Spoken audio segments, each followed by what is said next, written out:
y es muy bonito. Es, para mí, yo les digo que es un tesoro, porque no todo el mundo sabe que existe.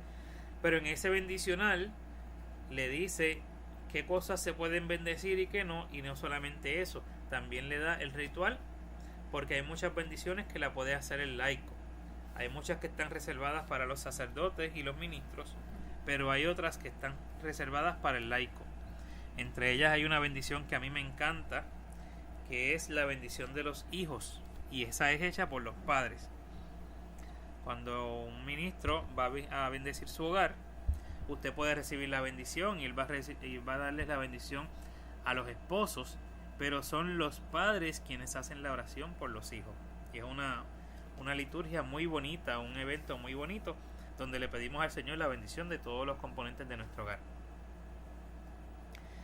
Dice luego, en Cristo, los cristianos son bendecidos por Dios Padre con toda clase de bendiciones espirituales. Eso lo dice en Efesios del 1 al 3. Por eso la Iglesia da la bendición en el nombre de Jesús y haciendo habitualmente la señal de la Santa Cruz de Cristo.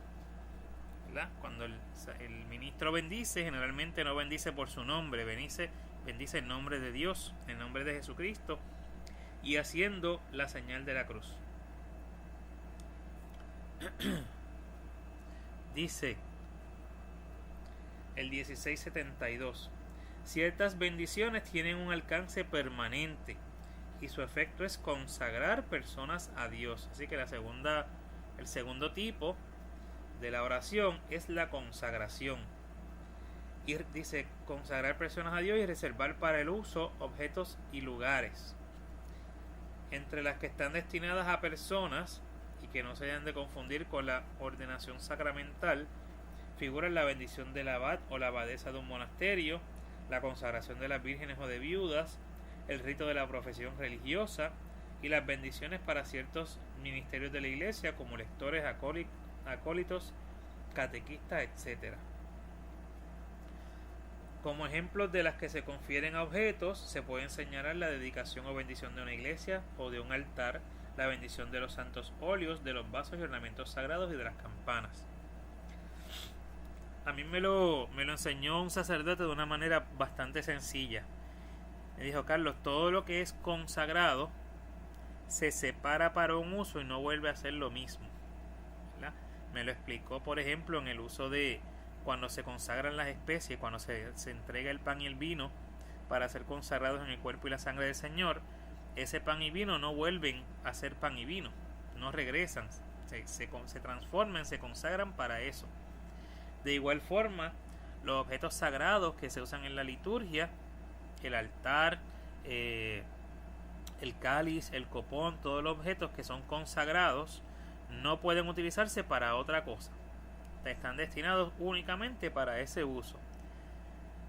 Amén. Bendiciones. Jensen Dávila se conecta, nos dice amén. Dios te bendiga, qué bueno tenerte por ahí con nosotros.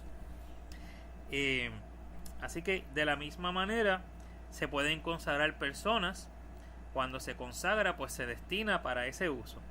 Se consagra, por ejemplo, como dice ahí, a las viudas, a las vírgenes, a los sacramentos de lectores, a los ministerios de lector, de catequista, de acólito, aparte a lo que es el sacramento de la orden sacerdotal, que es un sacramento completo, ¿verdad? Que también es la consagración de un hombre para el servicio de la iglesia. Pero en esta bendición sacramental se consagra a una persona, puede ser hombre o mujer, para efectuar una función. Dice luego en el 1673, importante que dice que la consagración es permanente. ¿Okay? Así que una vez usted está consagrado, eso no regresa atrás. Por eso usted, cuando está consagrado en matrimonio a su esposo o a su esposa, usted no puede hacer otra cosa. Por eso es que tenemos que ser fieles a nuestras esposas, porque una vez somos consagrados en santo matrimonio, eso no se puede echar hacia atrás. No importa los muñequitos que nos vende el mundo, el matrimonio se instituyó para toda la vida, porque así el Señor lo dispuso y así el Señor lo consagró. Y así cuando nosotros somos casados, cuando nosotros somos bendecidos en santo matrimonio, así somos consagrados. Bendecida noche, nos dice Emilia. Buenas noches, Emilia. Dios te bendiga. Qué bueno tenerte con nosotros. Espero que estés ahí junto con tu amadito. Luego nos dice el 1673. Para los que quieran seguirnos, estamos con el Catecismo de la Iglesia Católica, leyendo sobre los sacramentales desde el 1667 en adelante. El 1673 dice: cuando la Iglesia pide públicamente y con autoridad, en nombre de Jesucristo, que una persona o un objeto sea protegido contra las acechanzas del maligno y sustraída a su dominio, se habla de exorcismo. Jesús lo practicó, dice en Marcos 1:25 en adelante, y de él tiene la Iglesia el poder y el oficio de exorcizar. Y tiene ahí varias referencias bíblicas: Marcos 3:15, 6, 7 y 13 y capítulo 16, versículo 17.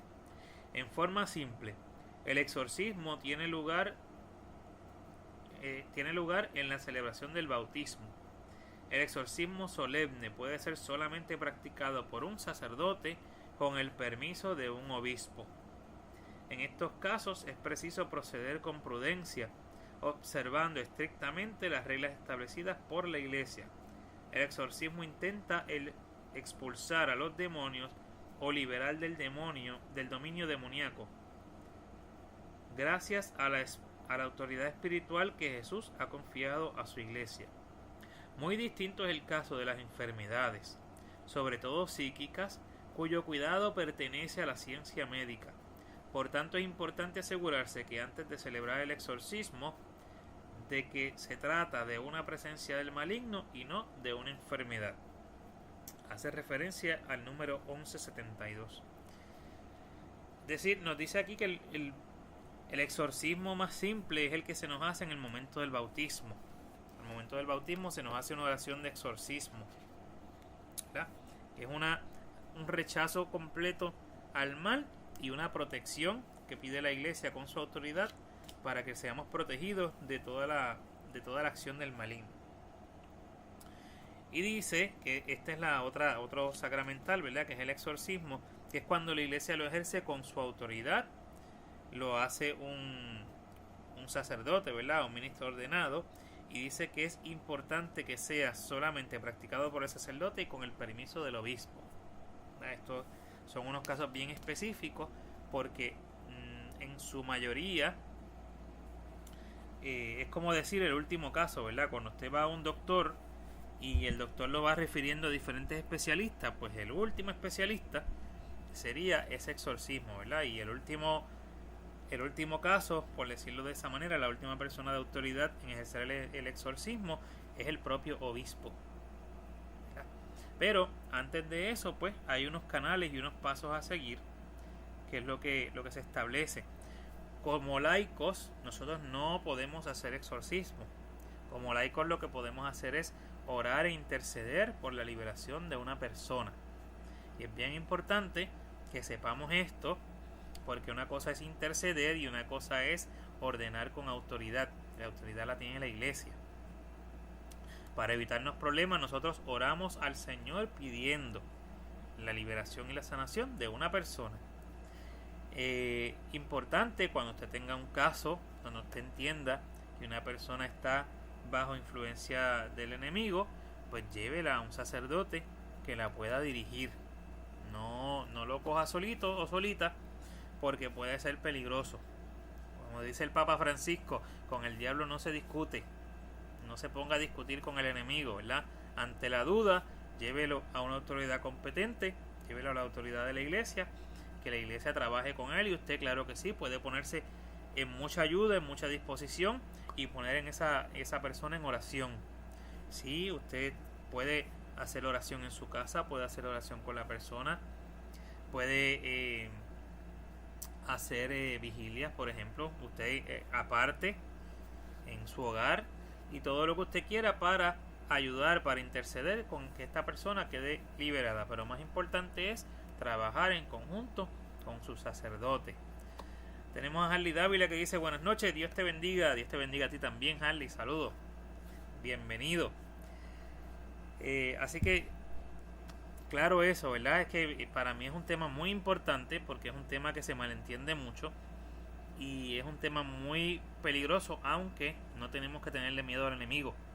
Es el enemigo el que le tiene que tener miedo a los hijos de Dios. Pero importante que nosotros somos hijos de Dios, pero no somos Dios. Así que es bien importante tomar las cosas con mucho cuidado, con mucha sabiduría, con mucho discernimiento espiritual. Continuamos con el 1674, que dice la religiosidad popular. Estoy por aquí. Ajá.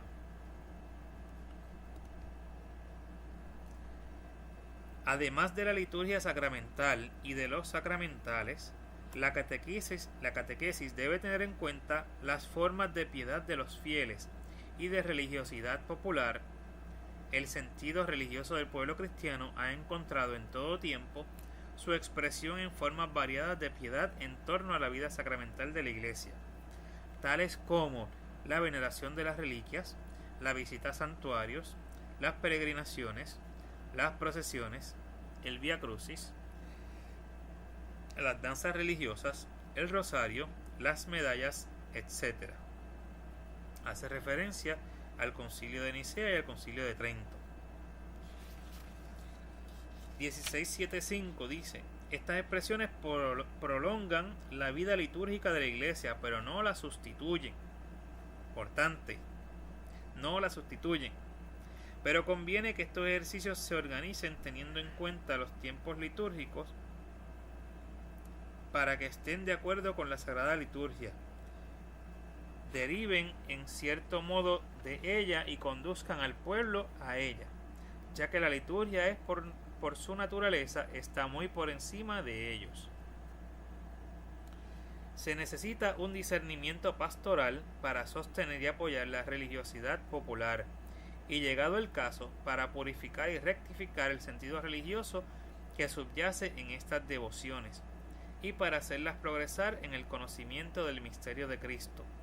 Su ejercicio está sometido al cuidado y al juicio de los obispos y de las normas religiosas generales de la Iglesia. Voy a leer un poquito más para terminar el número y luego entonces los comparto, lo desmenuzamos un poco. La religiosidad del pueblo en su núcleo es un acervo de valores que responde con sabiduría cristiana a los grandes interrogantes de la existencia. La sapiencia popular católica tiene una capacidad de síntesis vital. Así, conlleva creadoramente lo divino y lo humano, Cristo y María, espíritu y cuerpo, comunión e institución, persona y comunidad, fe y patria, inteligencia y afecto. Esa sabiduría es un humanismo cristiano que afirma radicalmente la dignidad de toda persona como hijo de Dios. Establece una fraternidad fundamental, enseña a encontrar la naturaleza y a comprender el trabajo y proporciona las razones para la alegría y el humor, aun en medio de una vida muy dura. Esa sabiduría es también para el pueblo un principio de discernimiento, un instinto evangélico por el que capta espontáneamente cuando se sirve en la iglesia al evangelio y cuando se le vacía y se le asfixia con otros intereses. Se fue un poquito largo, así que vamos a ir un poco en detalle. Dice que la religiosidad popular también tiene en cuenta, ¿verdad?, la religiosidad de un grupo o de una región o del pueblo, procurando que estas expresiones cumplan con las características anteriormente descritas. Es decir, que aumente nuestra fe, que nos haga participar más de los sacramentos y que nos mantenga en comunión con la iglesia y en una relación más estrecha con Dios. ¿Verdad? Nos dice que ahí caben las procesiones, la veneración, las reliquias, rosarios, vía crucis, etcétera, que son parte de lo que se llama la religiosidad popular, que cambian de un pueblo a otro, ¿verdad? Varían de un pueblo a otro. Por eso se le llama, ¿verdad? Y se constituyen como sacramentales, como religiosidad popular, porque no es parte integral de lo que es la doctrina de la iglesia. Varían de un pueblo a otro. Por ejemplo, en México hay unas doctrinas, hay una religiosidad popular que es muy distinta a la de Puerto Rico. En Puerto Rico tenemos